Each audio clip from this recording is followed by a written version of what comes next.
Rachida Dati et Carlos Ghosn seront bien jugés devant un tribunal correctionnel pour corruption et trafic d'influence. Instruits depuis 2019, ces derniers seront jugés pour recel d'abus de pouvoir et d'abus de confiance. Tout commence en 2009, avec une convention signée entre Rachida Dati, à l'époque députée européenne, et le groupe Renault-Nissan, présidé à l'époque par Carlos Ghosn. Elle est soupçonnée d'avoir reçu 900 000 € entre 2010 et 2012, sans avoir réellement travaillé selon les enquêteurs.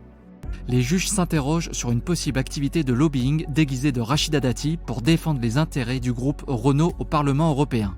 Après avoir été initialement placée sous le statut plus favorable de témoin assisté, Rachida Dati a été inculpée en 2021. L'ancienne ministre de la Justice, sous la présidence de Nicolas Sarkozy, a multiplié les recours pour mettre fin aux poursuites. En vain. Des voix s'élèvent pour demander la démission de l'actuel ministre de la Culture du gouvernement Bayrou, mais la candidate déclarée à la mairie de Paris en 2026 se défend et charge violemment les magistrats.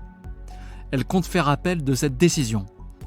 De son côté, Carlos Ghosn, toujours en fuite au Liban, est visé depuis 2023 par un mandat d'arrêt international dans ce dossier. Il conteste l'ensemble des accusations. Il avait été arrêté au Japon fin 2018 pour malversation financière présumée à la tête de Renault-Nissan. Sa fuite au Japon vers le Liban avait été rocambolesque.